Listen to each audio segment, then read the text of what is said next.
Chapter 7. Organized Planning. The Crystallization of Desire into Action. The sixth step toward riches. You have learned that everything man creates or acquires begins in the form of desire.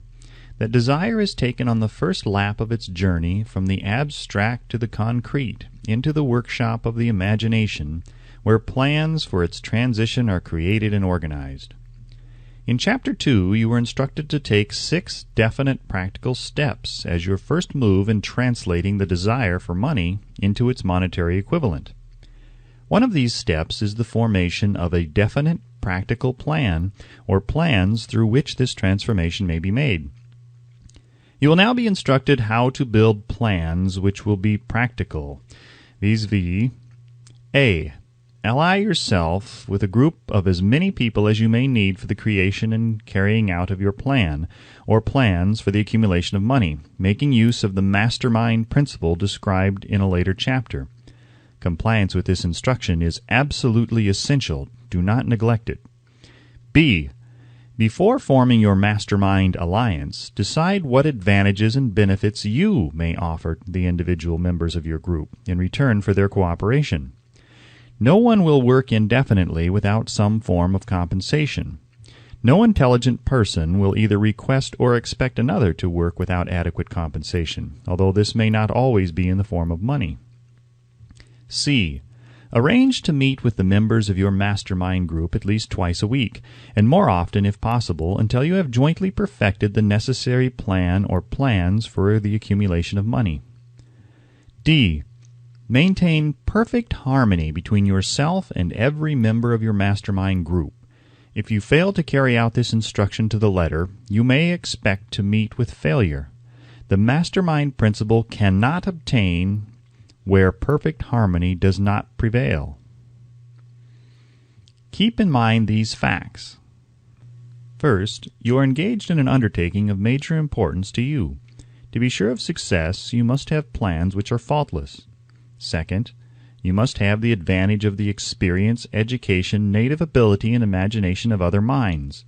This is in harmony with the methods followed by every person who has accumulated a great fortune. No individual has sufficient experience, education, native ability, and knowledge to ensure the accumulation of a great fortune without the cooperation of other people.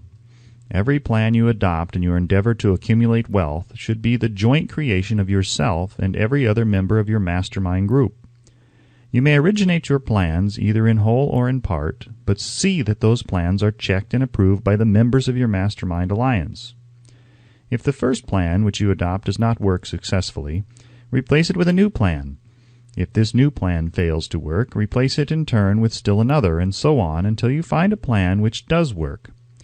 Right here is the point at which the majority of men meet with failure, because of their lack of persistence in creating new plans to take the place of those which fail. The most intelligent man living cannot succeed in accumulating money, nor in any other undertaking, without plans which are practical and workable. Just keep this fact in mind, and remember when your plans fail that temporary defeat is not permanent failure. It may only mean that your plans have not been sound. Build other plans. Start all over again. Thomas A. Edison failed 10,000 times before he perfected the incandescent electric light bulb.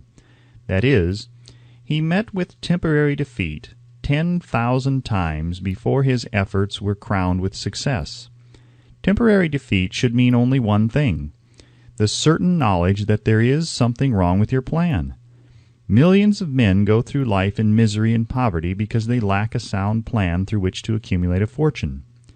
Henry Ford accumulated a fortune not because of his superior mind, but because he adopted and followed a plan which proved to be sound. 1,000 men could be pointed out, each with a better education than Ford's, yet each of whom lives in poverty because he does not possess the right plan for the accumulation of money. Your achievement can be no greater than your plans are sound. That may seem to be an axiomatic statement, but it is true. Samuel Insull lost his fortune of over $100 million. The Insull fortune was built on plans which were sound. The business depression forced Mr. Insull to change his plans, and the change brought temporary defeat. because his new plans were not sound. Mr. Insull is now an old man. He may consequently accept failure instead of temporary defeat.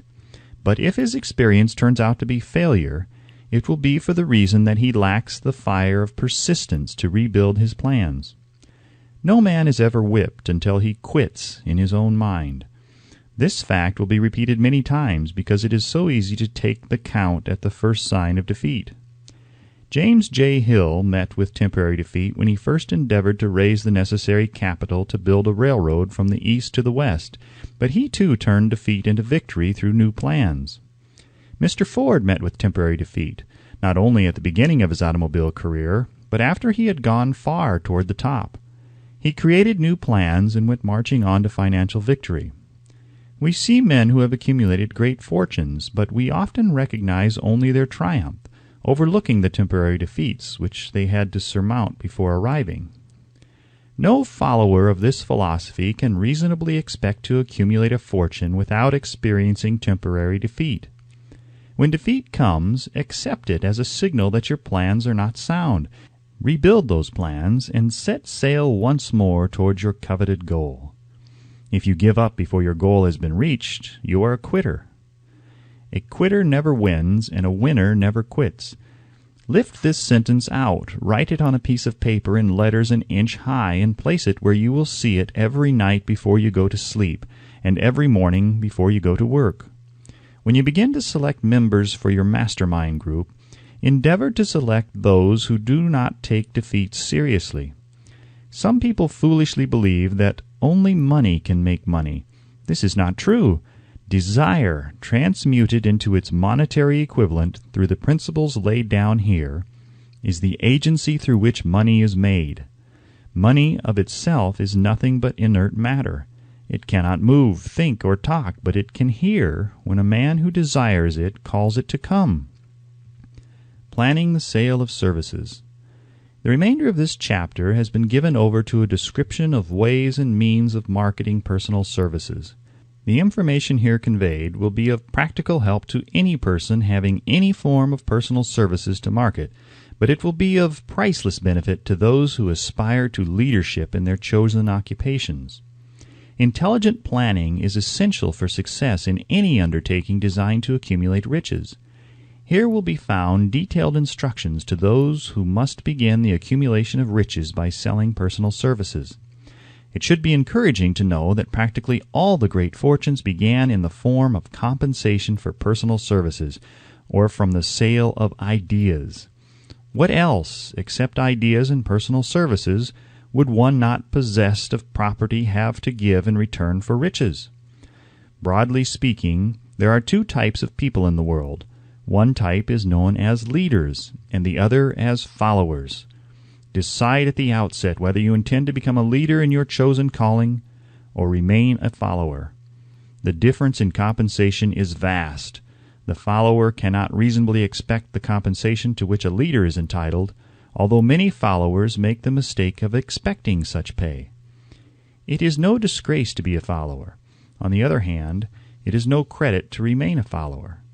Most great leaders began in the capacity of followers.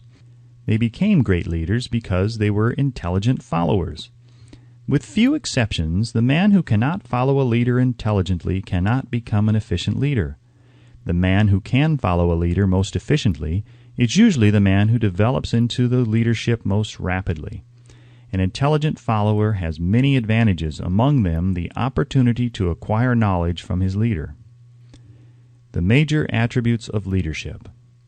The following are important factors of leadership. Unwavering courage, based upon knowledge of self and of one's occupation. No follower wishes to be dominated by a leader who lacks self-confidence and courage. No intelligent follower will be dominated by such a leader very long. 2. Self-control. The man who cannot control himself can never control others. Self-control sets a mighty example for one's followers, which the more intelligent will emulate. 3. A keen sense of justice. Without a sense of fairness and justice, no leader can command and retain the respect of his followers. 4. Definiteness of decision. The man who wavers in his decisions shows that he is not sure of himself. He cannot lead others successfully. 5. Definiteness of plans. The successful leader must plan his work and work his plan. A leader who moves by guesswork without practical, definite plans is comparable to a ship without a rudder. Sooner or later he will land on the rocks. 6. The habit of doing more than paid for. One of the penalties of leadership is the necessity of willingness upon the part of the leader to do more than he requires of his followers. 7. A pleasing personality. No slovenly, careless person can become a successful leader. Leadership calls for respect. Followers will not respect a leader who does not grade high on all of the factors of a pleasing personality. 8. Sympathy and understanding. The successful leader must be in sympathy with his followers. Moreover, he must understand them and their problems. 9. Mastery of detail. Successful leadership calls for mastery of details of the leader's position. 10. Willingness to assume full responsibility. The successful leader must be willing to assume responsibility for the mistakes and the shortcomings of his followers. If he tries to shift this responsibility, he will not remain the leader. If one of his followers makes a mistake and shows himself incompetent, the leader must consider that it is he who failed. 11. Cooperation. The successful leader must understand and apply the principle of cooperative effort and be able to induce his followers to do the same. Leadership calls for power, and power calls for cooperation. There are two forms of leadership. The first, and by far the most effective, is leadership by consent of and with the sympathy of the followers. The second is leadership by force, without the consent and sympathy of the followers. History is filled with evidence that leadership by force cannot endure. The downfall and disappearance of dictators and kings is significant. It means that people will not follow forced leadership indefinitely. The world has just entered a new era of relationship between leaders and followers, which very clearly calls for new leaders and a new brand of leadership in business and industry. Those who belong to the old school of leadership by force must acquire an understanding of the new brand of leadership, cooperation, or be relegated to the rank and file of the followers. There is no other way out for them. The relationship of employer and employee, or of leader and follower in the future, will be one of mutual cooperation based upon an equitable division of the profits of business. In the future, the relationship of an employer and an employee will be more like a partnership than it has been in the past.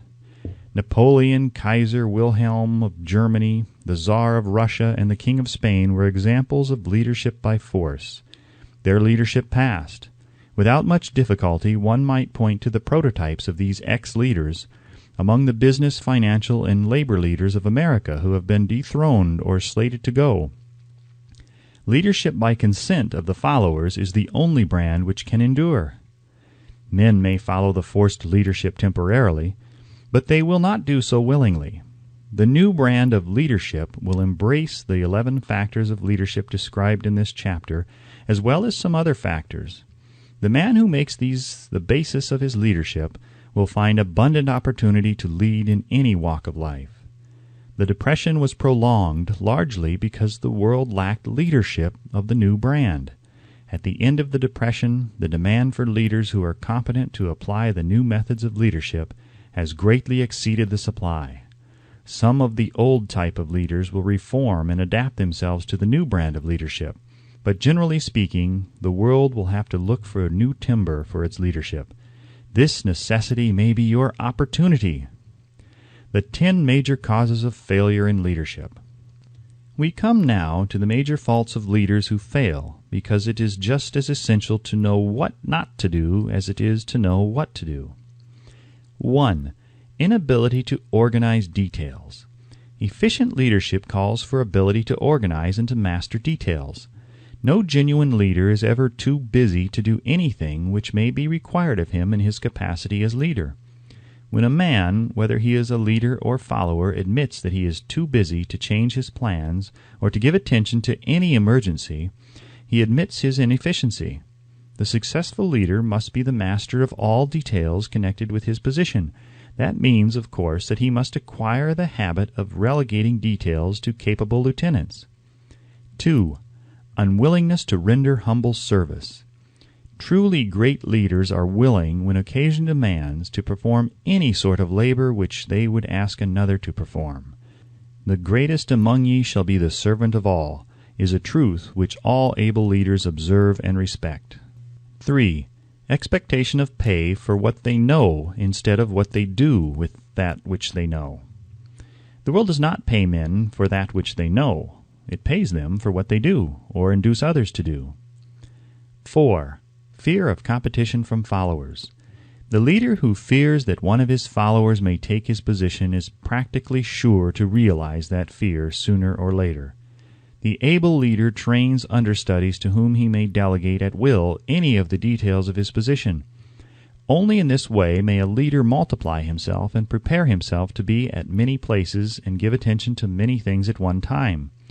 It is an eternal truth that men receive more pay for their ability to get others to perform than they could possibly earn by their own efforts. An efficient leader may, through his knowledge of his job and magnetism of his personality, greatly increase the efficiency of others and induce them to render more service and better service than they could render without his aid. 5. Lack of imagination.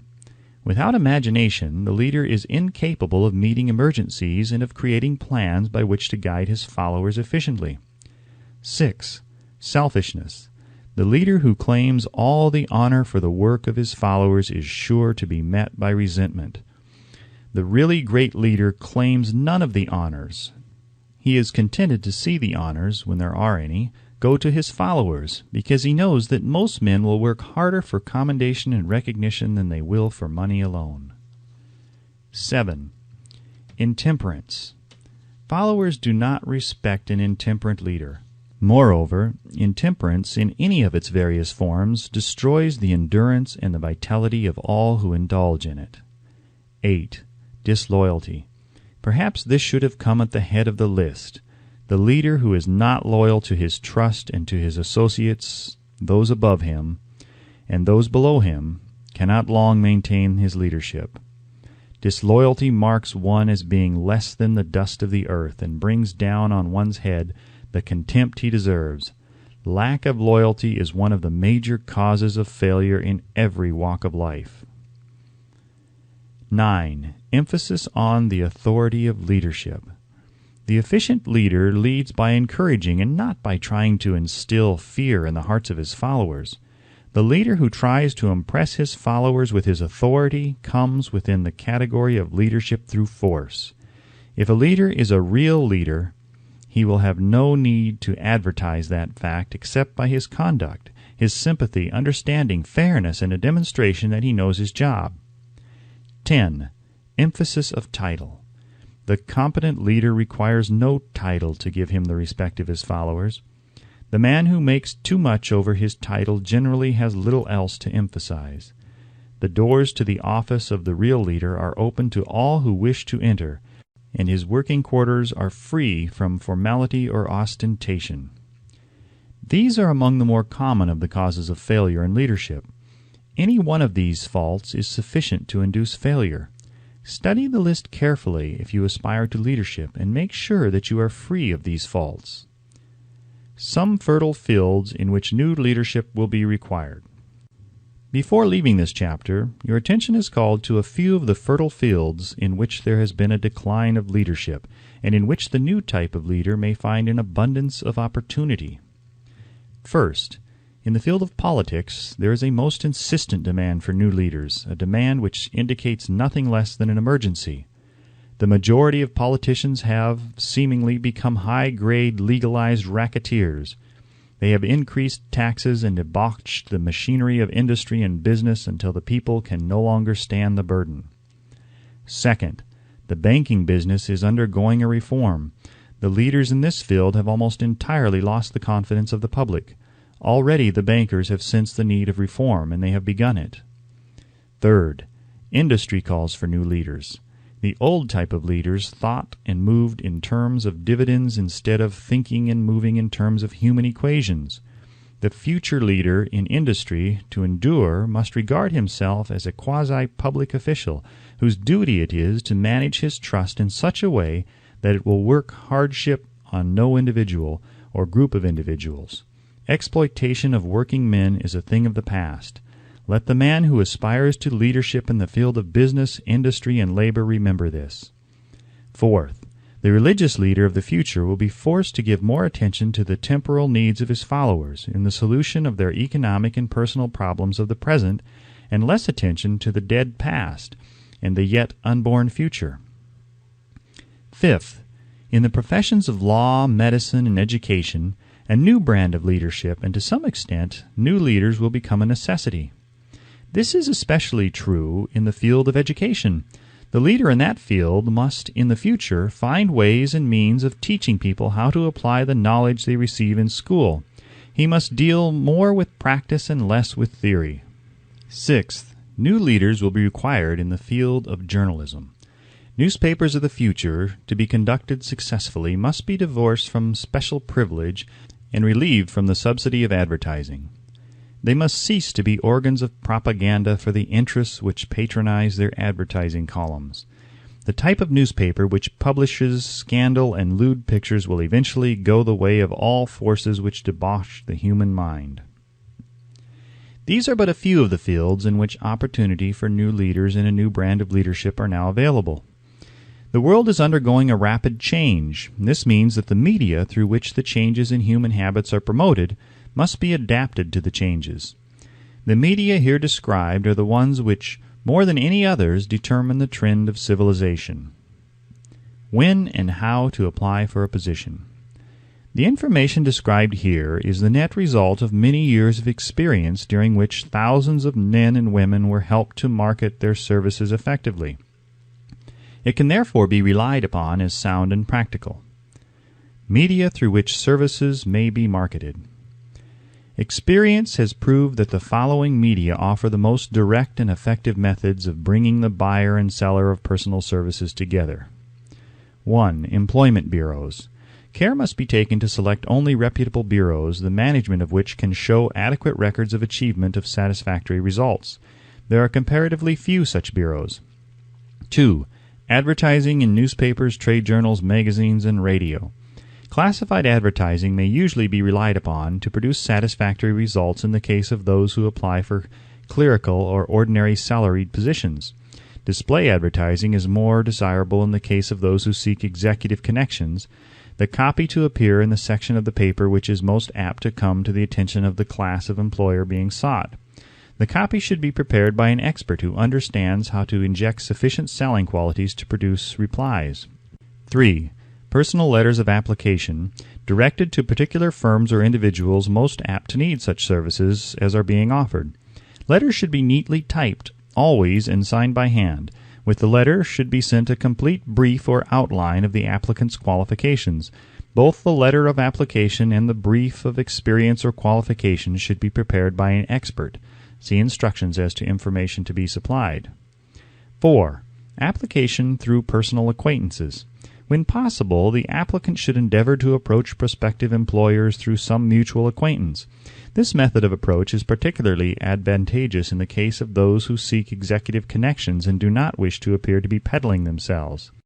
5. Application in person. In some instances, it may be more effective if the applicant offers personally his services to prospective employers, in which event a complete written statement of qualifications for the position should be presented, for the reason that prospective employers often wish to discuss with associates one's record. Information to be supplied in a written brief. This brief should be prepared as carefully as a lawyer would prepare the brief of a case to be tried in a court. Unless the applicant is experienced in the preparation of such briefs, an expert should be consulted and his services enlisted for this purpose.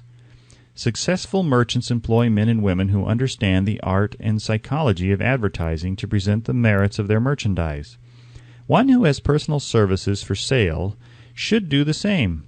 The following information should appear in the brief. 1. Education. State briefly but definitely what schooling you have had and in what subjects you specialized in school, giving the reasons for that specialization. 2. Experience. If you have had experience in connection with positions similar to the one you seek, describe it fully. State names and addresses of former employers. Be sure to bring out clearly any special experience you may have which would equip you to fill the position you seek. 3. References. Practically every business firm desires to know all about the previous records, antecedents, etc. of prospective employees who seek positions of responsibility. Attach to your brief photostatic copies of letters from A. Former employers, B. Teachers under whom you studied, C. Prominent people whose judgment may be relied upon. 4. Photograph of self. Attach to your brief a recent unmounted photograph of yourself. 5. Apply for a specific position. Avoid application for a position without describing exactly what particular position you seek. Never apply for just a position. That indicates you lack specialized qualifications. 6. State your qualifications for the particular position for which you apply. Give full details as to the reason you believe you are qualified for the particular position you seek. This is the application. It will determine more than anything else what consideration you receive. 7. Offer to go to work on probation. In the majority of instances, if you are determined to have the position for which you apply, it will be most effective if you offer to work for a week or a month or for a sufficient length of time to enable your prospective employer to judge your value without pay. This may appear to be a radical suggestion, but experience has proved that it seldom fails to win at least a trial.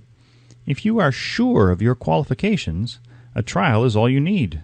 Incidentally, such an offer indicates that you have confidence in your ability to fill the position you seek. It is most convincing. If your offer is accepted and you make good, more than likely you will be paid for your probation period. Make clear the fact that your offer is based upon A. Your confidence in your ability to fill the position, B. Your confidence in your prospective employer's decision to employ you after trial, and C. Your determination to have the position you seek. 8. Knowledge of your prospective employer's business. Before applying for a position, do sufficient research in connection with the business to familiarize yourself thoroughly with that business and indicate in your brief the knowledge you have acquired in this field. This will be impressive, as it will indicate that you have imagination and a real interest in the position you seek. Remember that it is not the lawyer who knows the most law, but the one who best prepares his case who wins. If your case is properly prepared and presented, your victory will have been more than half won at the outset. Do not be afraid of making your brief too long. Employers are just as much interested in purchasing the services of well-qualified applicants as you are in securing employment. In fact, the success of most successful employees is due, in the main, to their ability to select well-qualified lieutenants. They want all the information available. Remember another thing. Neatness in the preparation of your brief will indicate that you are a painstaking person. I have helped to prepare briefs for clients which were so striking and out of the ordinary that they resulted in the employment of the applicant without a personal interview. When your brief has been completed, have it neatly bound by an experienced binder and lettered by an artist or printer similar to the following. Brief of the qualifications of Robert K. Smith, applying for the position of Private Secretary of the President of the Bank Company, Incorporated. Change names each time brief is shown. This personal touch is sure to command attention. Have your brief neatly typed or mimeographed on the finest paper you can obtain and bound with a heavy paper of the book cover variety, the binder to be changed and the proper firm name to be inserted if it is to be shown to more than one company. Your photograph should be pasted on one of the pages of your brief. Follow these instructions to the letter, improving upon them wherever your imagination suggests. Successful salesmen groom themselves with care. They understand that first impressions are lasting. Your brief is your salesman. Give it a good suit of clothes so it will stand out in bold contrast to anything your prospective employer ever saw in the way of an application for a position. If the position you seek is worth having, it is worth going after with care. Moreover, if you sell yourself to an employer in a manner that impresses him with your individuality, You probably will receive more money for your services from the very start than you would if you applied for employment in the usual conventional way. If you seek employment through an advertising agency or an employment agency, have the agent use copies of your brief in marketing your services. This will help to gain preference for you, both with the agent and the prospective employers. How to get the exact position you desire.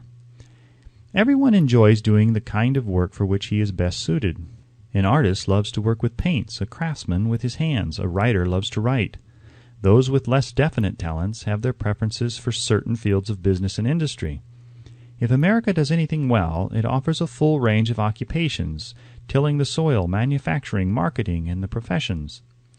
First, decide exactly what kind of job you want. If the job doesn't already exist, perhaps you can create it. Second, choose the company or individual for whom you wish to work. Third, study your prospective employer as to policies, personnel, and chances of advancement. Fourth, by analysis of yourself, your talents and capabilities, figure what you can offer, and plan ways and means of giving advantages, services, developments, ideas that you believe you can successfully deliver. Fifth, forget about a job. Forget whether or not there is an opening. Forget the usual routine of, have you got a job for me? Concentrate on what you can give. Sixth, once you have your plan in mind, arrange with an experienced writer to put it on paper in neat form and in full detail. Seventh, present it to the proper person with authority, and he will do the rest. Every company is looking for men who can give something of value, whether it be ideas, services, or connections. Every company has room for the man who has a definite plan of action which is to the advantage of that company. This line of procedure may take a few days or weeks of extra time, but the difference in income, in advancement, and in gaining recognition will save years of hard work at small pay. It has many advantages, the main one being that it will often save from 1 to 5 years of time in reaching a chosen goal. Every person who starts or gets in halfway up the ladder does so by deliberate and careful planning, except, of course, the boss's son. The new way of marketing services. Jobs are now partnerships. Men and women who market their services to best advantage in the future must recognize the stupendous change which has taken place in connection with the relationship between employer and employee. In the future, the golden rule, and not the rule of gold, will be the dominating factor in the marketing of merchandise as well as personal services. The future relationship between employers and their employees will be more in the nature of partnership consisting of A. the employer, B. the employee, C. the public they serve. This new way of marketing personal services is called new for many reasons. First, both the employer and the employee of the future will be considered as fellow employees whose business it will be to serve the public efficiently. In times past, employers and employees have bartered among themselves, driving the best bargains they could with one another, not considering that in the final analysis they were, in reality, bargaining at the expense of the third party, the public they served. The Depression served as a mighty protest from an injured public, whose rights have been trampled upon in every direction by those who were clamoring for individual advantages and profits.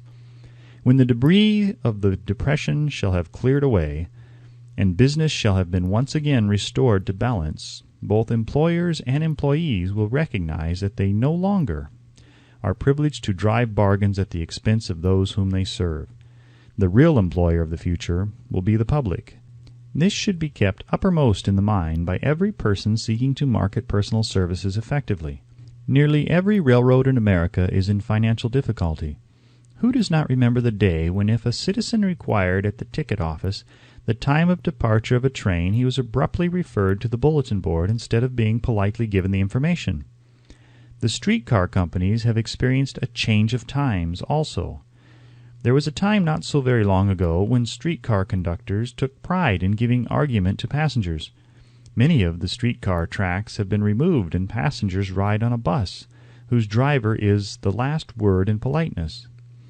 All over the country, streetcar tracks are rusting from abandonment, or have been taken up. Wherever streetcars are still in operation, passengers may now ride without argument, and one may even hail the car in the middle of the block, and the motorman will obligingly pick him up. How times have changed! That is just the point I am trying to emphasize. Times have changed. Moreover, the change is reflected not merely in railroad offices and on streetcars, but in other walks of life as well. The public be damned policy is now passé. It has been supplanted by the "we are obligingly at your service, sir" policy. The bankers have learned a thing or two during this rapid change which has taken place during the past few years. Impoliteness on the part of a bank official or bank employee today is as rare as it was conspicuous a dozen years ago. In the years past, some bankers, not all of them, of course, carried an atmosphere of austerity which gave every would-be borrower a chill when he even thought of approaching his banker for a loan. The thousands of bank failures during the Depression had the effect of removing the mahogany doors behind which bankers formerly barricaded themselves. They now sit at desks in the open where they may be seen and approached at will by any depositor or by anyone who wishes to see them, and the whole atmosphere of the bank is one of courtesy and understanding. It used to be customary for customers to have to stand and wait at the corner grocery until the clerks were through passing the time of day with friends, and the proprietor had finished making up his bank deposit before being waited upon. Chain stores managed by courteous men who do everything in the way of service short of shining the customer's shoes have pushed the old-time merchants into the background. Time marches on. Courtesy and service are the watchwords of merchandising today, and apply to the person who is marketing personal services even more directly than to the employer whom he serves. Because in the final analysis both the employer and his employee are employed by the public they serve. If they fail to serve well, they pay by the loss of their privilege of serving. We can all remember the time when the gas meter reader pounded on the door hard enough to break the panels. When the door was opened, he pushed his way in uninvited with a scowl on his face, which plainly said, "What the hell did you keep me waiting for?" All that has undergone a change. The meter man now conducts himself as a gentleman who is delighted to be at your service, sir.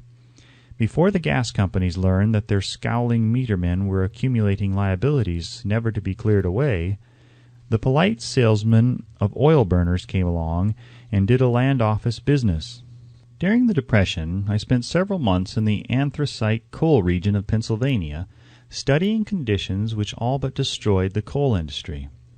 Among several very significant discoveries was the fact that greed on the part of the operators and their employees was the chief cause of the loss of business for operators and the loss of jobs for the miners.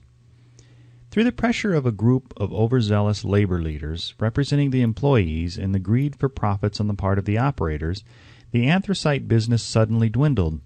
The coal operators and their employees drove sharp bargains with one another, adding the cost of the bargaining to the price of the coal, until finally they discovered they had built up a wonderful business for the manufacturers of oil-burning outfits and the procurers of crude oil. The wages of sin is death. Many have read this in the Bible, but few have discovered its meaning. Now, and for several years, the entire world has been listening by force to a sermon which might well be called, "Whatsoever a man soweth, that shall he also reap." Nothing as widespread and effective as the Depression could possibly be just a coincidence. Behind the Depression was a cause. Nothing ever happens without a cause. In the main, the cause of the Depression is traceable directly to the worldwide habit of trying to reap without sowing. This should not be mistaken to mean that the Depression represents a crop, which the world is being forced to reap without having sown. The trouble is that the world sowed the wrong sort of seed. Any farmer knows he cannot sow the seed of thistles and reap a harvest of grain. Beginning at the outbreak of the World War, the people of the world began to sow the seed of service inadequate in both quality and quantity. Nearly everyone was engaging in the pastime of trying to get without giving. These illustrations are brought to the attention of those who have personal services to market to show that we are where we are and what we are because of our own conduct. If there is a principle of cause and effect which controls business, finance, and transportation, this same principle controls individuals and determines their economic status. What is your QQS rating? The causes of success in marketing services effectively and permanently have been clearly described. Unless those causes are studied, analyzed, understood, and applied, No man can market his services effectively and permanently. Every person must be his own salesman of personal services. The quality and the quantity of service rendered and the spirit in which it is rendered determine to a large extent the price and the duration of employment. To market personal services effectively, which means a permanent market at a satisfactory price under pleasant conditions, one must adopt and follow the QQS formula, which means quality plus quantity plus the proper spirit of cooperation equals perfect salesmanship of service. Remember the QQS formula, but do more. Apply it as a habit. Let us analyze the formula to make sure we understand exactly what it means. 1. Quality of service shall be construed to mean the performance of every detail in connection with your position in the most efficient manner possible, with the object of greater efficiency always in mind. 2. Quantity of service shall be understood to mean the habit of rendering all the service of which you are capable at all times, with the purpose of increasing the amount of service rendered as greater skill is developed through practice and experience. Emphasis is again placed on the word habit. 3. Spirit of service shall be construed to mean the habit of agreeable, harmonious conduct which will induce cooperation from associates and fellow employees. Adequacy of quality and quantity of service is not sufficient to maintain a permanent market for your services. The conduct or the spirit in which you deliver service is a strong determining factor in connection with both the price you receive and the duration of employment. Andrew Carnegie stressed this point more than others in connection with his description of the factors which lead to success in the marketing of personal services. He emphasized again and again the necessity for harmonious conduct. He stressed the fact that he would not retain any man, no matter how great a quantity or how efficient the quality of his work, unless he worked in a spirit of harmony. Mr. Carnegie insisted upon men being agreeable. To prove that he placed a high value upon this quality, he permitted many men who conformed to his standards to become very wealthy. Those who did not conform had to make room for others. The importance of a pleasing personality has been stressed because it is a factor which enables one to render service in the proper spirit. If one has a personality which pleases and renders service in a spirit of harmony, these assets often make up for deficiencies in both the quality and the quantity of service one renders. Nothing, however, can be successfully substituted for pleasing conduct. The capital value of your services.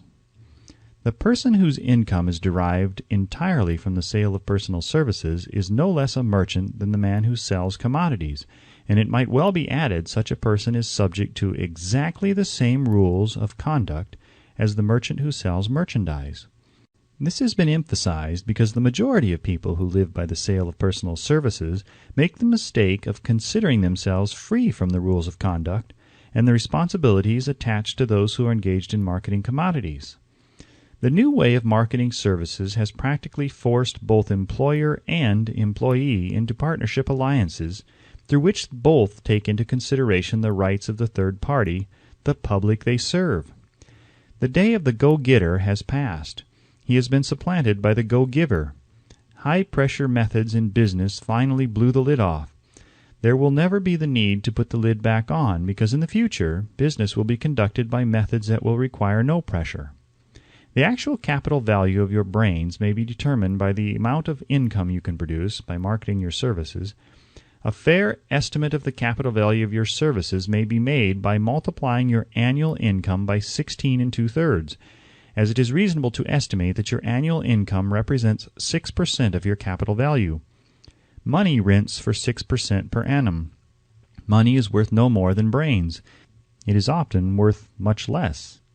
Competent brains, if effectively marketed, represent a much more desirable form of capital than that which is required to conduct a business dealing in commodities, because brains are a form of capital which cannot be permanently depreciated through depressions, nor can this form of capital be stolen or spent.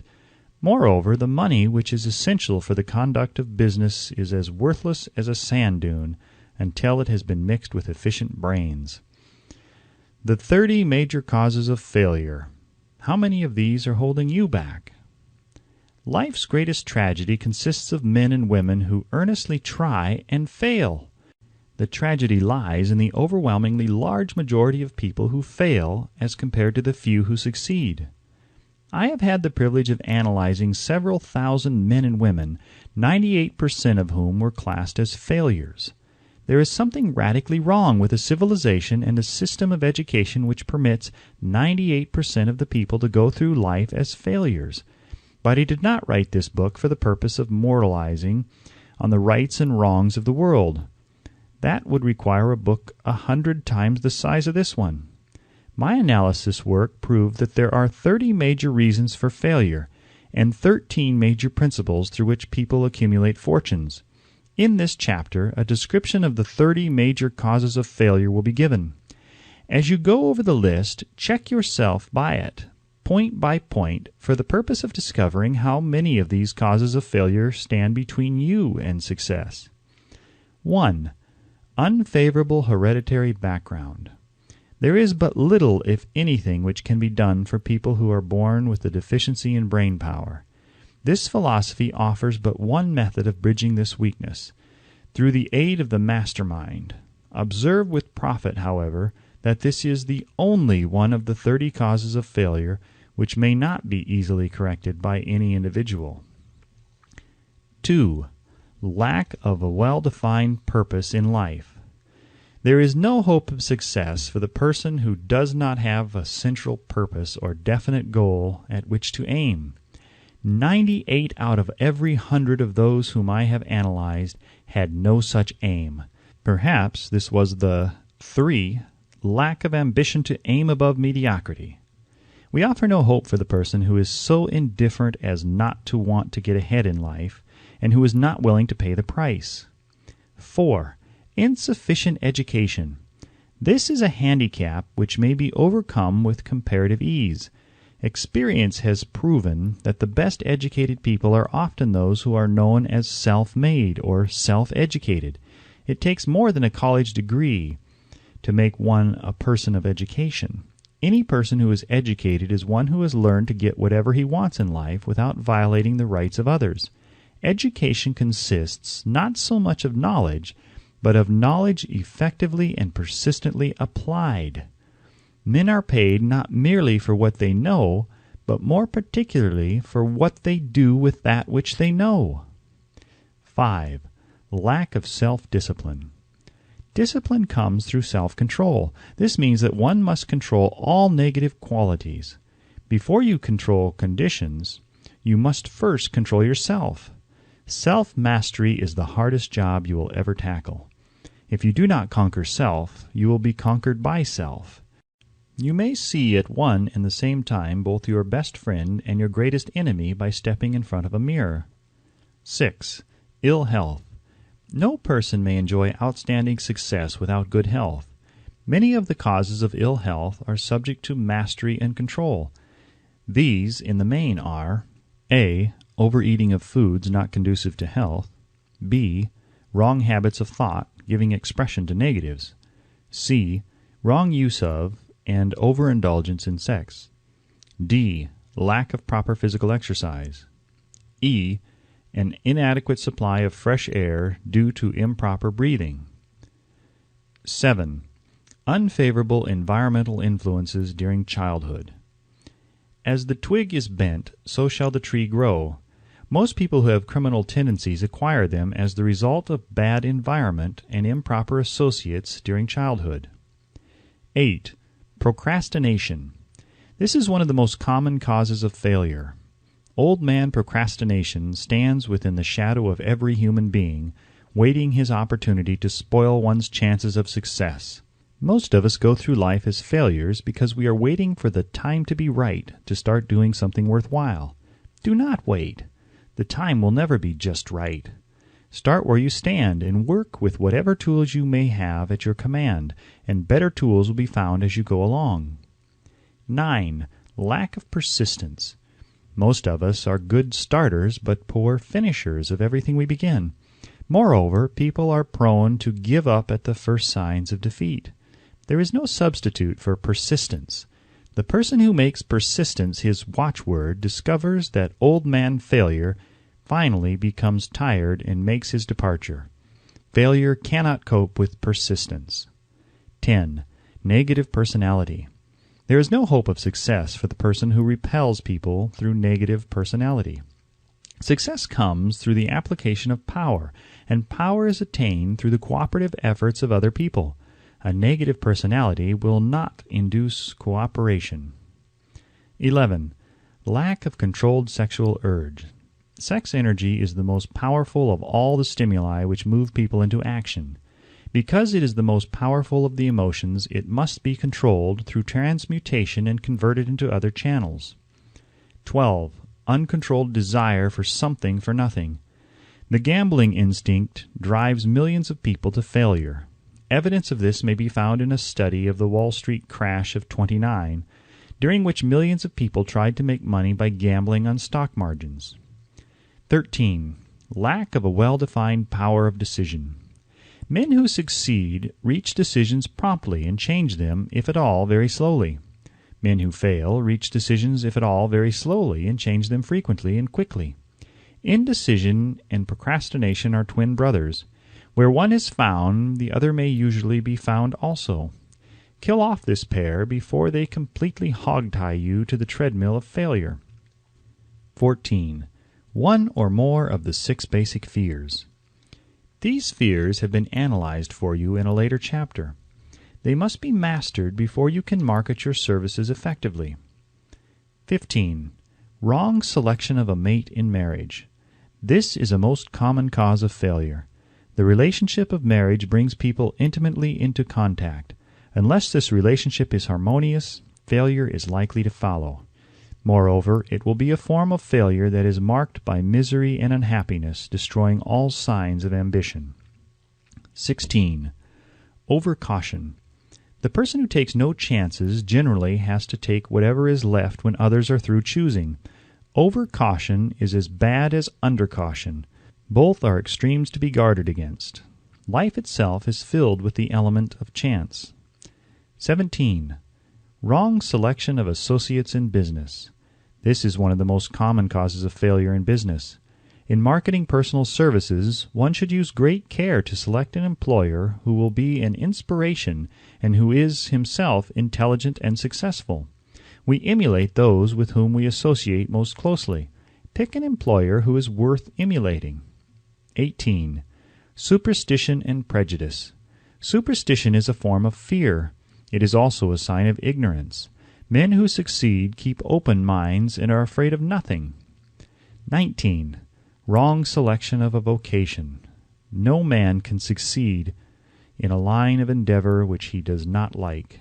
The most essential step in the marketing of personal services is that of selecting an occupation into which you can throw yourself wholeheartedly. 20. Lack of concentration of effort. The jack of all trades seldom is good at any. Concentrate all your efforts on one definite chief aim. 21. The habit of indiscriminate spending. The spendthrift cannot succeed, mainly because he stands eternally in fear of poverty. Form the habit of systematic saving by putting aside a definite percentage of your income.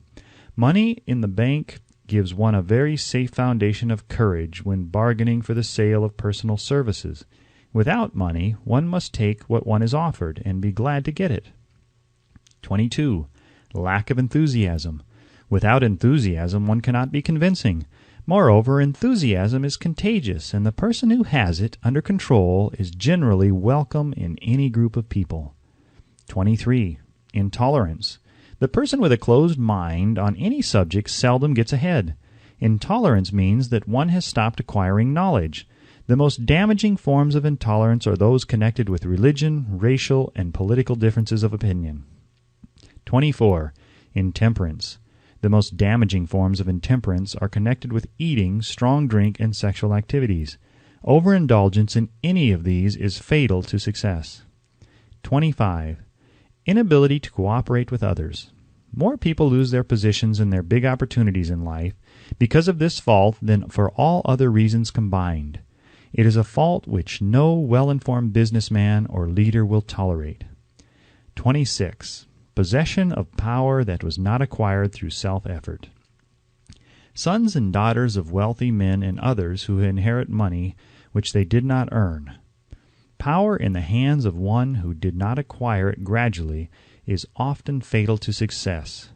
Quick riches are more dangerous than poverty. 27. Intentional dishonesty. There is no substitute for honesty. One may be temporarily dishonest by force of circumstances over which one has no control, without permanent damage. But there is no hope for the person who is dishonest by choice. Sooner or later his deeds will catch up with him, and he will pay by loss of reputation and perhaps even loss of liberty. 28.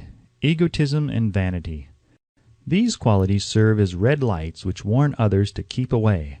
They are fatal to success. 29. Guessing instead of thinking. Most people are too indifferent or lazy to acquire facts with which to think accurately. They prefer to act on opinions created by guesswork or snap judgments. 30. Lack of capital. This is a common cause of failure among those who start out in business for the first time without sufficient reserve of capital to absorb the shock of their mistakes and to carry them over until they have established a reputation. 31. Under this name, any particular cause of failure from which you have suffered has not been included in the foregoing list.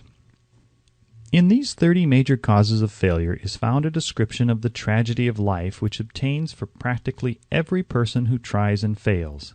It will be helpful if you can induce someone who knows you well to go over this list with you, and help to analyze you by the 30 causes of failure. It may be beneficial if you try this alone. Most people cannot see themselves as others see them. You may be one who cannot. The oldest of admonitions is, "Man, know thyself." If you market merchandise successfully, you must know the merchandise. The same is true in marketing personal services. You should know all of your weaknesses in order that you may either bridge them or eliminate them entirely. You should know your strength in order that you may call attention to it when selling your services. You can know yourself only through accurate analysis. The folly of ignorance in connection with self was displayed by a young man who applied to the manager of a well-known business for a position. He made a very good impression until the manager asked him what salary he expected. He replied that he had no fixed sum in mind, lack of a definite aim. The manager then said, "We will pay you all you are worth, after we try you out for a week." "I will not accept it," the applicant replied, "because I am getting more than that where I am now employed." Before you even start to negotiate for a readjustment of your salary in your present position, or to seek employment elsewhere, be sure that you are worth more than you now receive. It is one thing to want money. Everyone wants more. But it is something entirely different to be worth more. Many people mistake their wants for their just dues. Your financial requirements or wants have nothing whatever to do with your worth. Your value is established entirely by your ability to render useful service or your capacity to induce others to render such service. Take inventory of yourself. 28 questions you should answer. Annual self-analysis is as essential in the effective marketing of personal services as is annual inventory in merchandising. Moreover, the yearly analysis should disclose a decrease in faults and an increase in virtues. One goes ahead, stands still, or goes backward in life. One's object should be, of course, to go ahead. Annual self-analysis will disclose whether advancement has been made, and if so, how much. It will also disclose any backward steps one may have made.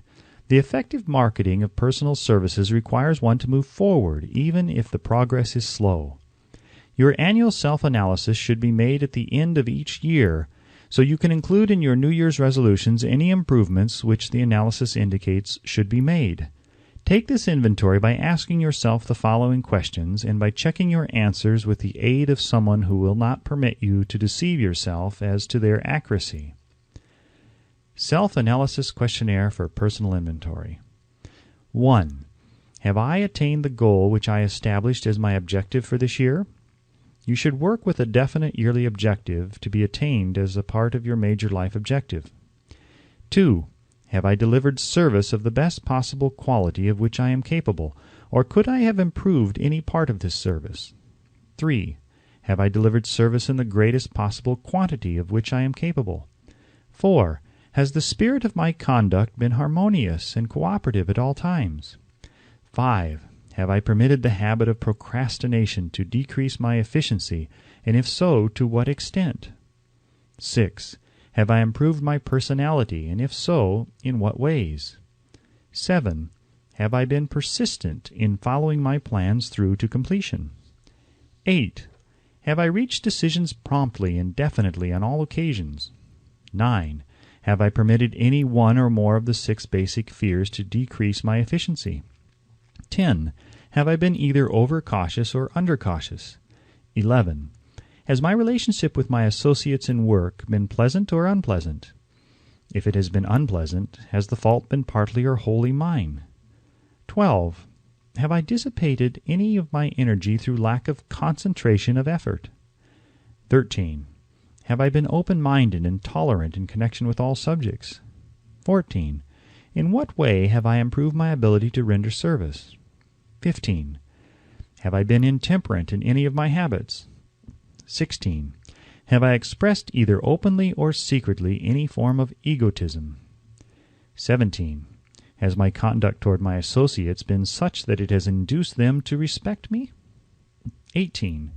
Have my opinions and decisions been based upon guesswork or accuracy of analysis and thought? 19. Have I followed the habit of budgeting my time, my expenses, and my income, and have I been conservative in these budgets? 20. How much time have I devoted to unprofitable effort which I might have used to better advantage? 21. How may I re-budget my time and change my habits so I will be more efficient during the coming year? 22. Have I been guilty of any conduct which was not approved by my conscience? 23. In what ways have I rendered more service and better service than I was paid to render?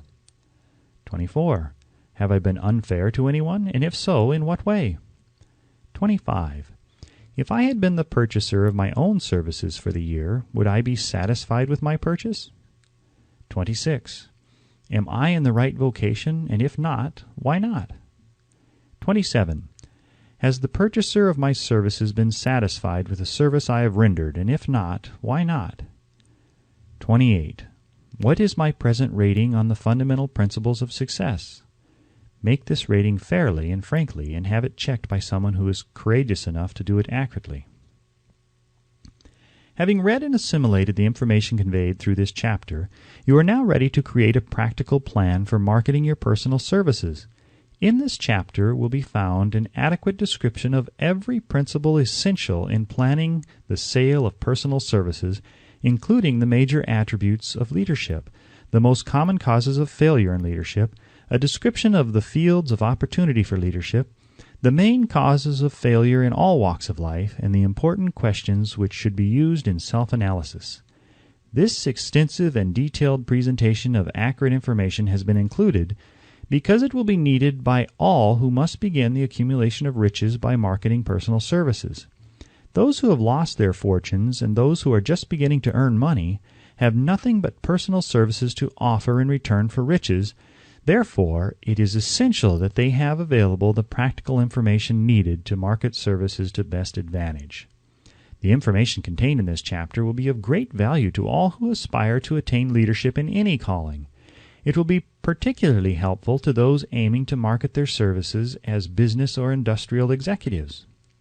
Complete assimilation and understanding of the information here conveyed will be helpful in marketing one's own services, and it will also help one to become more analytical and capable of judging people. The information will be priceless to personnel directors, employment managers, and other executives charged with the selection of employees and the maintenance of efficient organizations. If you doubt this statement, test its soundness by answering in writing the 28 self-analysis questions. That might be both interesting and profitable, even though you do not doubt the soundness of the statement. Where and how one may find opportunities to accumulate riches. Now that we have analyzed the principles by which riches may be accumulated, we naturally ask, where may one find favorable opportunities to apply these principles?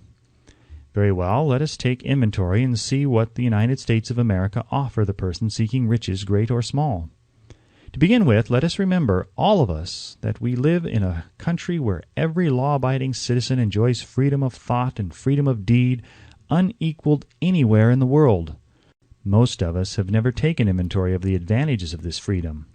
We have never compared our unlimited freedom with the curtailed freedom in other countries.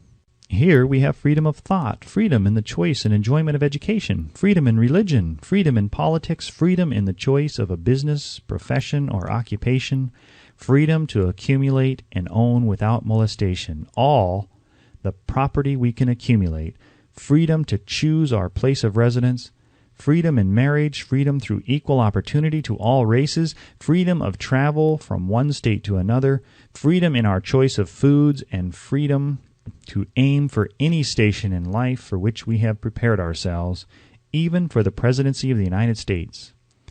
We have other forms of freedom, but this list will give a bird's-eye view of the most important, which constitute opportunity of the highest order. This advantage of freedom is all the more conspicuous because the United States is the only country guaranteeing to every citizen, whether native-born or naturalized, so broad and varied a list of freedom. Next, let us recount some of the blessings which our widespread freedom has placed within our hands. Take the average American family, for example, meaning the family of average income, and sum up the benefits available to every member of the family in this land of opportunity and plenty. A. Food. Next to freedom of thought and deed comes food, clothing, and shelter, the three basic necessities of life. Because of our universal freedom, the average American family has available at its very door the choicest selection of food to be found anywhere in the world and at prices within its financial range. B. Shelter. And C. Clothing. Only the three basic necessities of food, clothing, and shelter have been mentioned. The average American citizen has other privileges and advantages available in return for modest effort, not exceeding 8 hours per day of labor. Among these is the privilege of automobile transportation, with which one can go and come at will at a very small cost. He can place his surplus money in a bank with the assurance that his government will protect it and make good to him if the bank fails. If an American citizen wants to travel from one state to another, he needs no passport, no one's permission. He may go when he pleases and return at will. Moreover, he may travel by train, private automobile, bus, airplane, or ship, as his pocketbook permits. In Germany, Russia, Italy, and most of the other European and Oriental countries, the people cannot travel with so much freedom and at so little cost. The miracle that has provided these blessings. We often hear politicians proclaiming the freedom of America when they solicit votes, but seldom do they take the time or devote sufficient effort to the analysis of the source or nature of this freedom. Having no axe to grind, no grudge to express, no ulterior motives to be carried out, I have the privilege of going into a frank analysis of that mysterious, abstract, greatly misunderstood something which gives to every citizen of America more blessings, more opportunities to accumulate wealth, more freedom of every nature than may be found in any other country.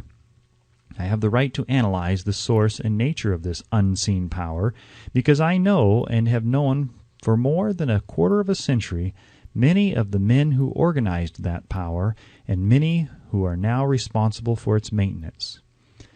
The name of this mysterious benefactor of mankind is capital. Capital consists not alone of money, but more particularly of highly organized, intelligent groups of men who plan ways and means of using money efficiently for the good of the public and profitably to themselves. These groups consist of scientists, educators, chemists, inventors, business analysts, publicity men, transportation experts, accountants, lawyers, doctors, and both men and women who have highly specialized knowledge in all fields of industry and business. They pioneer, experiment, and blaze trails in new fields of endeavor. They support colleges, hospitals, public schools, build good roads, publish newspapers, pay most of the cost of government, and take care of the multitudinous detail essential to human progress. Stated briefly, the capitalists are the brains of civilization, because they supply the entire fabric of which all education, enlightenment, and human progress consists. Money without brains always is dangerous. Properly used, it is the most important essential of civilization. The simple breakfasts here described could not have been delivered to the New York City family at a dime each or at any other price if organized capital had not provided the machinery, the ships, the railroads, and the huge armies of trained men to operate them. Some slight idea of the importance of organized capital may be had by trying to imagine yourself burdened with the responsibility of collecting, without the aid of capital, and delivering to the New York City family the simple breakfast described. To supply the tea, you would have to make a trip to China or India, both a very long way from America. Unless you are an excellent swimmer, you would become rather tired before making the round trip. Then, too, another problem would confront you. What would you use for money, even if you had the physical endurance to swim the ocean? To supply the sugar, you would have to take another long swim to Cuba or a long walk to the sugar-beet section of Utah. But even then, you might come back without the sugar because organized effort and money are necessary to produce sugar, to say nothing of what is required to refine, transport, and deliver it to the breakfast table anywhere in the United States. Easily enough from the barnyards near New York City, but you would have a very long walk to Florida and return before you could serve the 2 glasses of grapefruit juice. You would have another long walk to Kansas or one of the other wheat-growing states when you went after the 4 slices of wheat bread. The rippled wheat biscuits would have to be omitted from the menu because they would not be available except through the labor of a trained organization of men and suitable machinery, all of which calls for capital. While resting, you could take off for another little swim down to South America, where you would pick up a couple of bananas, and on your return you could take a short walk to the nearest farm having a dairy and pick up some butter and cream. Then your New York City family would be ready to sit down and enjoy breakfast, and you could collect your 2 dimes for your labor. Seems absurd, doesn't it? Well, the procedure described would be the only possible way these simple items of food could be delivered to the heart of New York City if we had no capitalistic system. The sum of money required for the building and maintenance of the railroads and steamships used in the delivery of that simple breakfast is so huge that it staggers one's imagination. It runs into hundreds of millions of dollars, not to mention the armies of trained employees required to man the ships and trains. But transportation is only a part of the requirements of modern civilization in capitalistic America. Before there can be anything to haul, something must be grown from the ground or manufactured and prepared for market. This calls for more millions of dollars for equipment, machinery, boxing, marketing, and for the wages of the millions of men and women. Steamships and railroads do not spring up from the earth and function automatically. They come in response to the call of civilization, through the labor and ingenuity and organizing ability of men who have the imagination, faith, enthusiasm, decision, persistence. These men are known as capitalists. They are motivated by the desire to build, construct, achieve, render useful service, earn profits, and accumulate riches. And because they render service without which there would be no civilization, they put themselves in the way of great riches. Just to keep the record simple and understandable, I will add that these capitalists are the same men of whom most of us have heard soapbox orators speak. They are the same men to whom radicals, racketeers, dishonest politicians, and grafting labor leaders refer as the predatory interests, or Wall Street. I am not attempting to present a brief for or against any group of men or any system of economics. I am not attempting to condemn collective bargaining when I refer to grafting labor leaders. Nor do I aim to give a clean bill of health to all individuals known as capitalists. The purpose of this book, a purpose to which I have faithfully devoted over a quarter of a century, is to present to all who want the knowledge the most dependable philosophy through which individuals may accumulate riches in whatever amounts they desire. I have here analyzed the economic advantages of the capitalistic system for the twofold purpose of showing, 1, that all who seek riches must recognize and adapt themselves to the system that controls all approaches to fortunes, large or small, and 2, to present the side of the picture opposite to that being shown by politicians and demagogues who deliberately becloud the issues they bring up by referring to organized capital as if it were something poisonous. This is a capitalistic country. It was developed through the use of capital, and we who claim the right to partake of the blessings of freedom and opportunity, we who seek to accumulate riches here, may as well know that neither riches nor opportunity would be available to us if organized capital had not provided these benefits. For more than 20 years it has been a somewhat popular and growing pastime for radicals, self-seeking politicians, racketeers, crooked labor leaders, and on occasion religious leaders to take potshots at Wall Street, the money changers, and big business. The practice became so general that we witnessed during the business depression the unbelievable sight of high government officials lining up with the cheap politicians and labor leaders with the openly avowed purpose of throttling the system which has made industrial America the richest country on earth. The lineup was so general and so well organized that it prolonged the worst depression America has ever known. It cost millions of men their jobs because those jobs were inseparably a part of the industrial and capitalistic system which form the very backbone of the nation. During this unusual alliance of government officials and self-seeking individuals who were endeavoring to profit by declaring open season on the American system of industry, a certain type of labor leader joined forces with the politicians and offered to deliver voters in return for legislation designed to permit men to take riches away from industry by organized force of numbers instead of the better method of giving a fair day's work for a fair day's pay.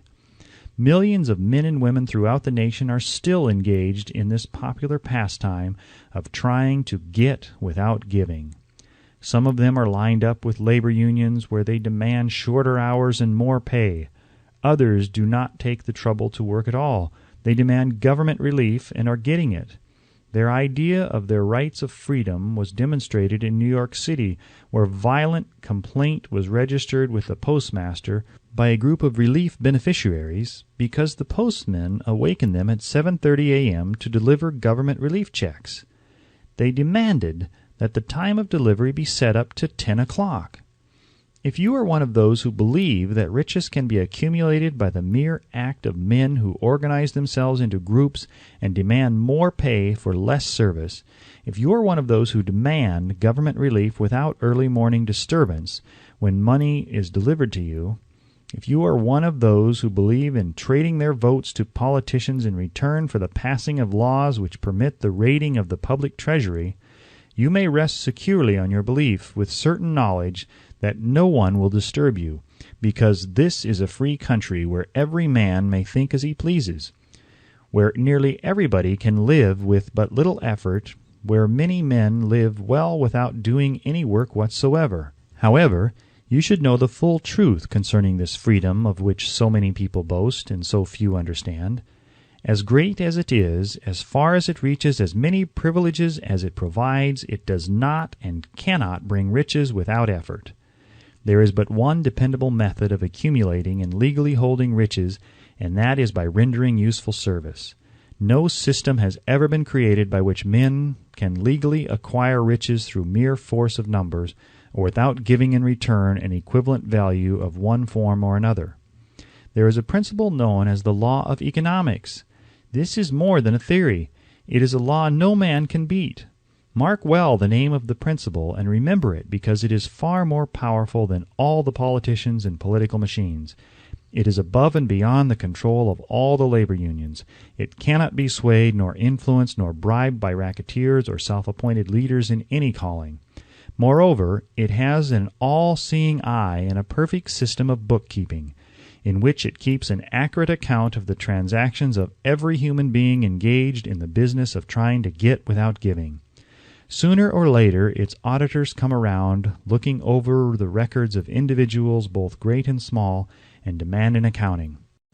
Wall Street, big business, capital, predatory interests, or whatever name you choose to give the system which has given us American freedom, represents a group of men who understand, respect, and adapt themselves to this powerful law of economics.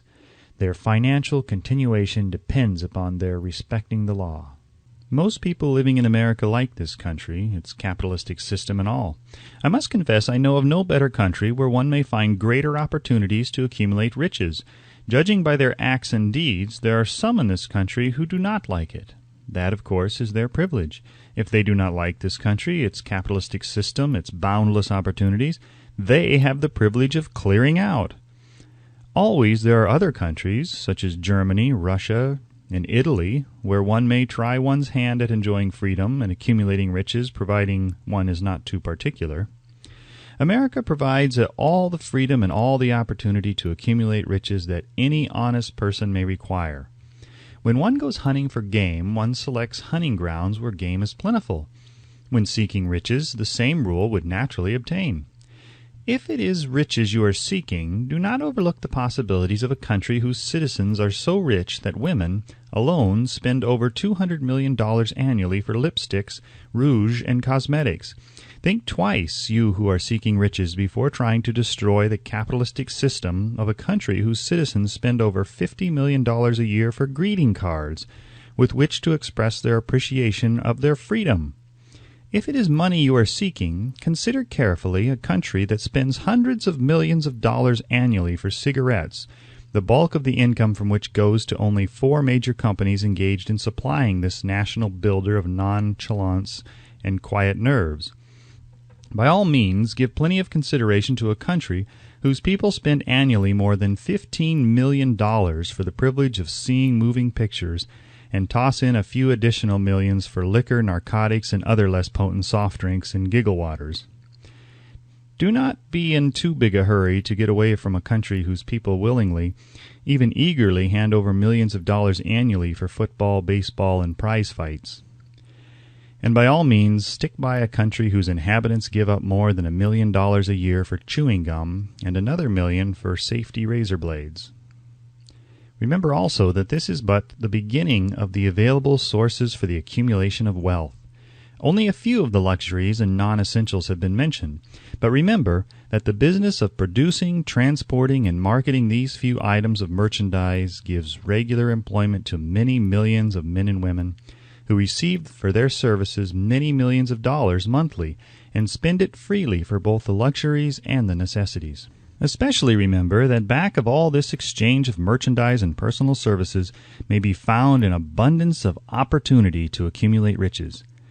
Here our American freedom comes to one's aid. There is nothing to stop you or anyone from engaging in any portion of the effort necessary to carry on these businesses. If one has superior talent, training, and experience, one may accumulate riches in large amounts. Those not so fortunate may accumulate smaller amounts. Anyone may earn a living in return for a very nominal amount of labor. So there you are.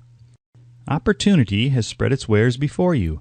Step up to the front, select what you want, create your plan, put the plan into action, and follow through with persistence.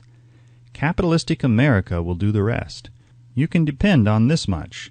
Capitalistic America ensures every person the opportunity to render useful service and to collect riches in proportion to the value of the service. The system denies no one this right, but it does not and cannot promise something for nothing, because the system itself is irrevocably controlled by the law of economics, which neither recognizes nor tolerates for long getting without giving. The law of economics was passed by nature. There is no Supreme Court to which visitors of this law may appeal. The law hands out both penalties for its violation and appropriate rewards for its observance, without interference or the possibility of interference by any human being. The law cannot be repealed. It is as fixed as the stars in the heavens and subject to and part of the same system that controls the stars. May one refuse to adapt oneself to the law of economics? Certainly. This is a free country where all men are born with equal rights, including the privilege of ignoring the law of economics. What happens then? Well, nothing happens until large numbers of men join forces for the avowed purpose of ignoring the law and taking what they want by force. Then comes the dictator with well-organized firing squads and machine guns. We have not yet reached that stage in America, but we have heard all we want to know about how the system works. Perhaps we shall be fortunate enough not to demand personal knowledge of so gruesome a reality. Doubtless we shall prefer to continue with our freedom of speech, freedom of deed, and freedom to render useful service in return for riches. The practice by government officials of extending to men and women the privilege of raiding the public treasury in return for votes sometimes results in election. But as night follows day, the final payoff comes, when every penny wrongfully used must be repaid with compound interest on compound interest. If those who make the grab are not forced to repay, the burden falls on their children and their children's children. Even unto the third and fourth generations, there is no way to avoid the debt. Men can, and sometimes do, form themselves into groups for the purpose of crowding wages up and working hours down. There is a point beyond which they cannot go. It is the point at which the law of economics steps in, and the sheriff gets both the employer and the employees. For 6 years, from 1929 to 1935, the people of America, both rich and poor, barely missed seeing the old man economics hand over to the sheriff all the businesses and industries and banks.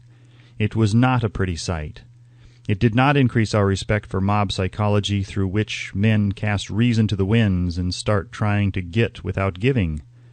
We who went through those 6 discouraging years, when fear was in the saddle and faith was on the ground, cannot forget how ruthlessly the law of economics exacted its toll from both rich and poor, weak and strong, old and young.